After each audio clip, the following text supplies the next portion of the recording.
man, someone that we know quite well, Hugo Ekitike. We know the backstory. The fee was agreed in the summer of 2022 with Rum for, I'm not sure how much, I think it was around the sort of 20 million euro mark, something like that.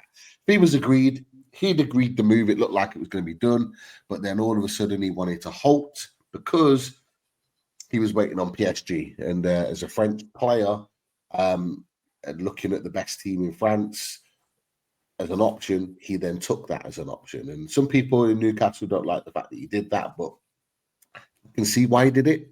But we're here now because he didn't work out at PSG. He then went on loan to Frankfurt, where he was exceptionally good. And this season, even before Mamouche moved to Man City, him and Mamouche together were causing a lot of problems. And now it looks like, from what Fabrizio Romano has said, is that he's going to be moving on, and the Premier League looks like a destination. And yes, he did say enjoy. But boys, Hugo Ekitike, talk to me. Would he be a viable option to you to bring in alongside Alexander Isak? Is it a similar situation in your mind to Jonathan David or not? Maybe. What are your thoughts, Dad? Yeah, it all depends on the fee here.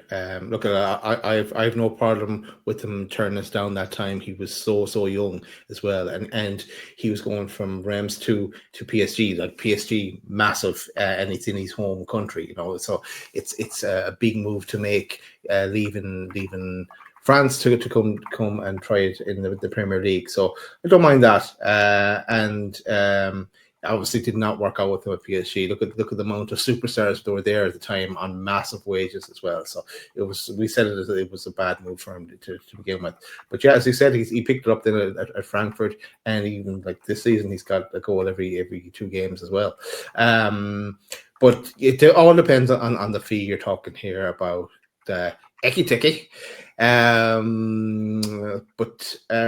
yeah, I'd like to see what's being talked there. But it's kind of strange to be on the move again, though. He's moving around a lot.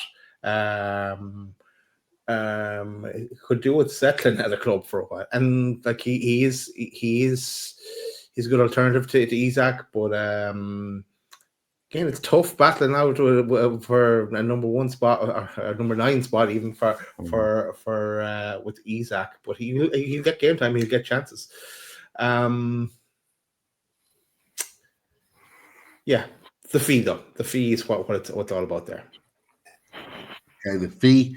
There's been lots of reports of, this is what apparently Frankfurt want. There was reports as high as 80 million euros. There's talks of that we could, not we, but any team could potentially get him for 50 million. Some people think even less. Do you think Ekitike is attainable? We clearly wanted him before, Chris. Is it not the opportunity of going back in and getting your man just at a bit of a later date?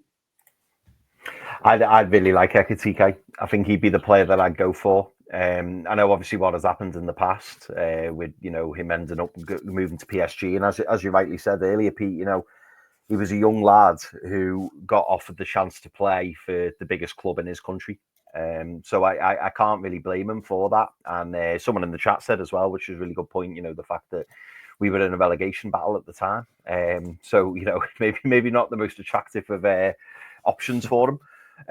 But great point. No, I think because Eddie and his coaching team went so big on him, they really, really wanted him. They were keen to get him. So obviously he's a player, that they admired from afar. His PSG move didn't work out. He then goes to Frankfurt, and now he's doing well in the Bundesliga.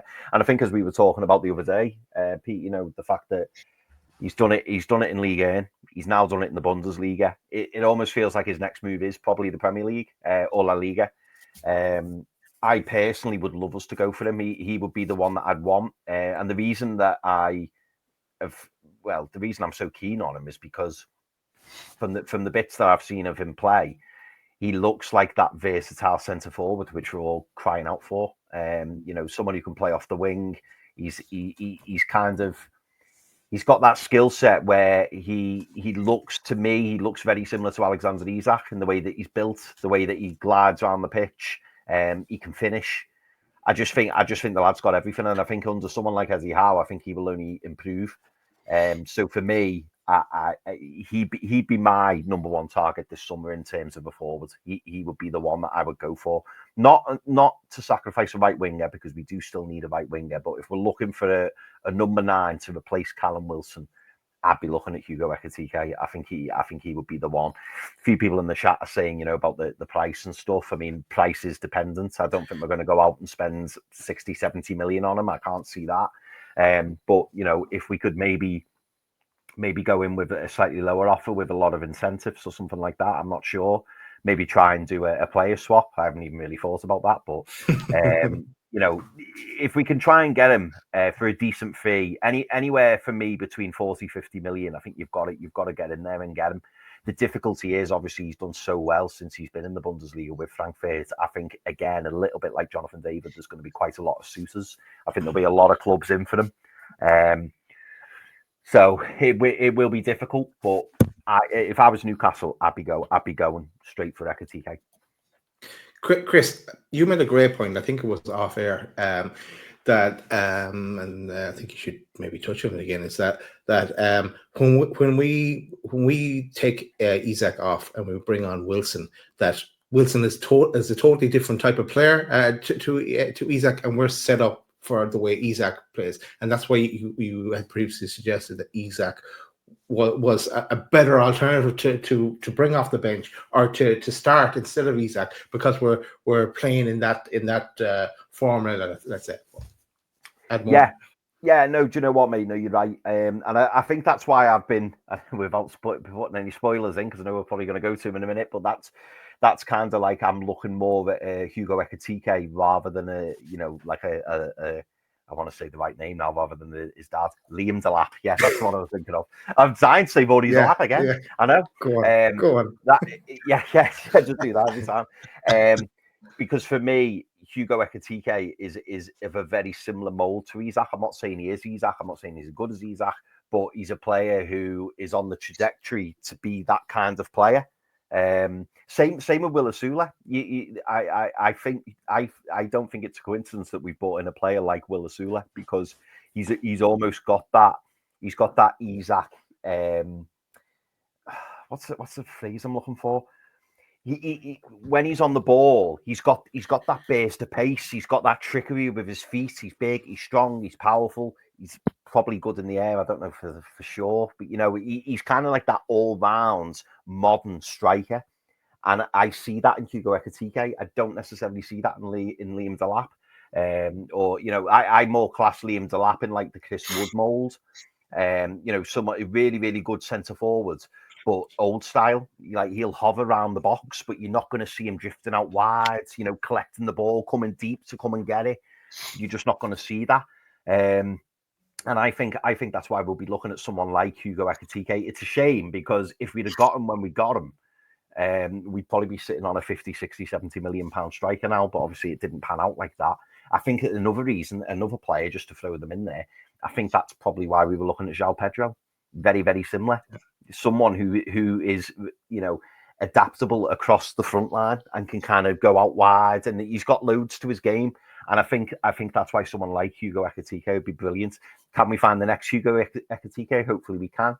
The only thing that I'm worried about with him now is the fact that we may have been priced out, because I don't know whether they'll want to go and spend the 50, 60 million required to go and get him. That's the only dodgy thing. Yeah. I've got no issue with us going back in for Hugo Ekitike. When you're investing in prime positions, you've got to expect at some point to go and spend a little bit more money. For me, if Hugo Ekitike is available at 50 million, I think Newcastle United should go and buy him and not think twice. He is a player that we were buying potential a couple of years ago. He has now reached that potential, and now I think he's ready to light up on the biggest stage. And the fact that he wants to come to the Premier League and not just go off to La Liga or stay in the Bundesliga shows his ambition to be the one to want to be the best. And I like that about a player. Some people question his attitude when he was at PSG. I would question PSG more than I would question Ekitike, because I think the way he was treated at times was really unfair. Some people talked about his attitude and all the rest of it, but you have to remember when he was at PSG, he had Neymar, Mbappe, Messi, and as much as people love those three players, and I love Mbappe a lot, those three and their attitudes were stinking out the joint. And they were three bad eggs for PSG, because Messi didn't want to be there. Mbappe was playing king or God, however you want to see it. And Neymar was just doing what he wanted, basically. And the important thing to remember with that is that Ekitike was looking up to these guys. He was looking up to them as people, as icons of the sport. And they're behaving like that. Of course, he's going to think that it's okay and behave the same. And he got pointed out because he was the young lad, because they couldn't point the finger at those three boys. Yeah, good point. So they shipped him off after they discarded with him. They shipped him off, and he's been able to get his head right at a club that's focused on getting the best out of their players. And look what's happened. And now you're seeing what I genuinely believe what we're seeing now is what we would have seen at Newcastle United. Yeah. I'm not mad at it, because I think if we'd have got Ekitike, we would never have had Isak. So I'm not mad at it at all. But I think this is the perfect time to go and get a Hugo Ekitike, even if we are going to pay a little bit more. Pay it, because we know he's good enough and he can come in and do the business. There's a second question there about, will he come in and play second fiddle to Isak? Well, let's be honest. He went in and was playing second fiddle to Mamouche, and then eventually played with Mamouche together. And they were fantastic when they played together. So it can work. And he's played in that mold, and he's played in that system of not always being first choice sometimes and then not, and still making it work. So I genuinely believe that wouldn't be an issue, him coming in now to do that. Well, I think that would be a great move. And it goes back to the point that we had the conversation about Jonathan David. Is he going to be able to do that? The answer, in my opinion, is yes. Then you've got to think about, what type of striker do we want? Do we want a run-of-the-mill mid and level striker that's just going to come in now and again, and we might get a good performance, we might not? Or do you want someone that you know is going to play well? If something does unfortunately happen to Isak, you've got a striker that can come in, and for 3 or 4 games he can do the business and do it the same way. It also raises the question that Chris, you touched on, is what type of striker are you looking for? Because the player that we might move on to a second is very different in his build-up and setup, and is very similar to Callum Wilson. Does anyhow want the same type of striker as Isak, or does he want someone that offers something a little bit different? That's going to be a big question that we've not really considered, that we're probably going to have to consider, and we'll probably get the answer to this at some point in the summer. Because Asula can be similar to Isak too, but he's got a lot more growth that he needs. He probably needs a loan, in all honesty. So it's about what we actually want. Do we want another Isak, or do you want someone that offers something different? I think that's if Will Asula is finished partying with Deck, because they were going off partying last night. Yeah, they were. Yeah.